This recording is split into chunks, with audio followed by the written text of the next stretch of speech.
एकाग्रता न भी बने संभव।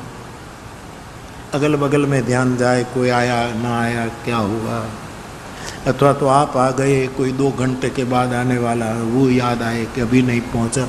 एकाग्रता खंडित। 2 ही वस्तु बुद्ध पुरुष की बातों को श्रवण करने में, एकाग्रता और प्रसन्नता। बहुत गंभीर होकर मत, हाँ सूत्र गंभीर है, हमें गंभीर होने की जरूरत नहीं।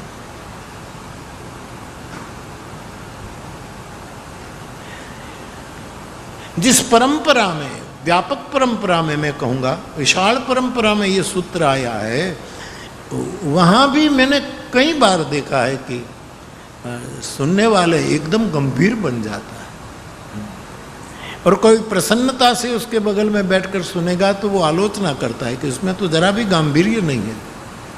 प्रसन्नता से माँ का दूध बच्चा पीता है तो गंभीर बनकर नहीं पीता, प्रसन्नता से।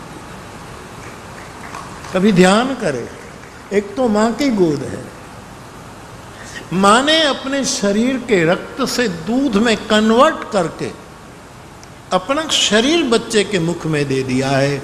उस समय बच्चा खेलते खेलते माँ के सामने देखे, मुस्कुराए, आदि आदि करते प्रसन्नता से दुग्धपान करता है। वैसे हमारे जैसे आश्रितों को अपने बुद्ध पुरुष की वाणी को सुनते समय प्रसन्नता होनी चाहिए। हर एक शब्द पोषक अमृत समान है। महावीर के शब्द कितना बड़ा शास्त्र है। मैंने तो ये यहाँ 20 आचार्यों ने, 20 महापुरुषों ने यहाँ से निर्वाण, इनमें से मैंने 20 सूत्र पकड़े हैं। इनमें से 2-2, 3-3 सूत्र की रोज में चर्चा करूंगा। इनमें सब में पहला सूत्र है राजू अहिंसा, दूसरा सूत्र है सत्यता। मुझे ये पूरा आपको 20 महापुरुष यहाँ से गए हैं तो 20 सूत्र, ये मेरी दृष्टि में, मेरी क्षमता के अनुसार इस समग्र पार्श्वनाथ भगवान की इस भूमि का निचोड़ है, सार सर्वस्व है।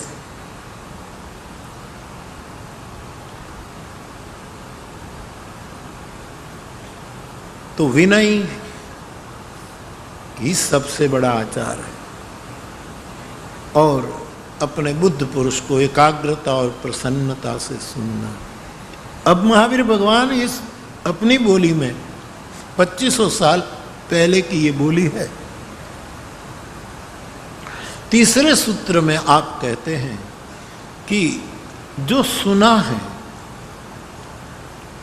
सुनते सुनते एकाग्रता बन गई और प्रसन्नता में वृद्धि हुई, तो बुद्ध पुरुष ने जैसा कहा वैसा फिर जितना हो सके अपने आचार में उतारने का कुछ प्रयत्न करें। अब जैसे हम खाने भोजन करने बैठे और अपनी प्रिय वस्तु जो अपने को बहुत प्रिय है वो तुरंत हम ज्यादा खाने लगते हैं, बार बार खाने को मन करता है। तो जो वस्तु हमें अत्यंत प्रिय है, प्रसन्नता से सुनी है, एकाग्रता से ग्रहण किया, उसको जब हम कर्तृत्व में रखेंगे तब बात बहुत। अब सत्य वचन सुनना अच्छा लगता है, दूसरा झूठ बोले तो हमें अच्छा भी नहीं लगता। ये सत्य यदि इतना प्रिय है तो हम सत्य का आचरण करें, सत्य का उच्चारण करें, सत्य का विचार रखें। कभी कभी ऐसी भी जिंदगी में लम्हे आते हैं कि आपके मन में सत्य ही घूमता हो, लेकिन कुछ कारणवश आपको सत्य न भी बोलना पड़े, ऐसा भी बने। भगवान कृष्ण के बारे में क्या कहोगे? वो तो सत्य स्वरूप है, सत्य मूर्ति है। फिर भी कभी कभी जगमंगल के लिए उसके मुख से, यद्यपि कृष्ण के मुख से जो भी निकलता है परम सत्य है, फिर भी लोक दृष्टि से आरोप है कि वहां कृष्ण ने झूठ कहा, वहां झूठ कहलवाया आदि आदि। तो उसका आचरण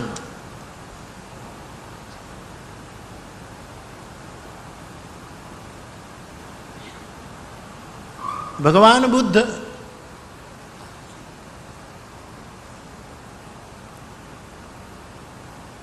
जो कल मैं थोड़ी मुक्ति की बात आपके सामने रख गया, तो भगवान बुद्ध को जब पूछा गया कि आप सब कुछ छोड़कर निकल गए, ये ठीक किया? तब भगवान बुद्ध ये भी कहते हैं कि मैं सत्य के मार्ग पर निकला हूं, अभी मैं कुछ नहीं बोलूंगा, एक बार सत्य मेरी पकड़ में आ जाए और मेरे पूरे आचरण में आ जाए, उसके बाद मैं सत्य पर निवेदन करूंगा। जो सुना है बुद्ध पुरुष से, इनमें से कुछ प्रिय लगा तो इन सूत्रों को भोगे, इन शब्दों को भोगे, इन वाक्यों को खूब भोगे। एक बात भगवान बुद्ध ने कही, और चौथी बात भगवान महावीर ने कही।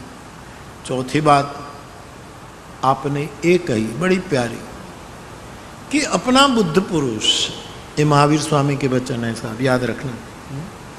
कुछ कहना हो तो भगवान महावीर स्वामी से बात कर ला। चौथी बात आपने ये कही कि तुम्हारा गुरु तुम्हें जो कहे उसमें जिद किए बिना, तर्क किए बिना, प्रति प्रश्न किए बिना, रूठ कर, उपेक्षा किए बिना जो कहे वो सुन लो और प्रसन्नता से उसको अपने आचरण में उतारो। जैसे कि भरत जी कहते हैं, जेहि विधि प्रभु प्रसन्न मन होई। आप जैसे जगतगुरु शंकराचार्य कहते हैं, यथा योग्यम तथा करो। आप जो चाहे। तो मुझे ऐसा लगता है कि हमारे जैसे आश्रितों को अपने बुद्ध पुरुष के सामने आचार में केवल अर्चना ही नहीं, विनय। दूसरी बात, प्रसन्नता और एकाग्रता से उसके एक एक शब्द को सुनना। यदि इससे प्रसन्नता बढ़ी है तो बार बार उसका अभ्यास करके अपने जीवन में उसका प्रयोग करना। और चौथा, बिना तर्क, बिना जिद, बिना रूठे, बिना संघर्ष किए, बिना प्रतिवाद प्रति प्रश्न किए उसका 100% स्वीकार। ये मैं देख रहा था महावीर भगवान की, उनकी बोली में एक छोटी सी किताब में सूत्र, तो मुझे लगा कि यहीं से, ये तो 24 में आखिरी तीर्थंकर है। तो साहब ये 24 तीर्थंकर में से बहुत से तीर्थंकर इक्ष्वाकु कुल के हैं। कितने इक्ष्वाकु कुल के हैं। अब ये काल गणना विद्वानों पर छोड़ दूं, लेकिन एक आध दो तीर्थंकर तो राम समकालीन भी दिखाए गए। पूरा इक्ष्वाकु वंश इसमें आया। एक दो तीर्थंकर कृष्ण काल में भी बताए गए।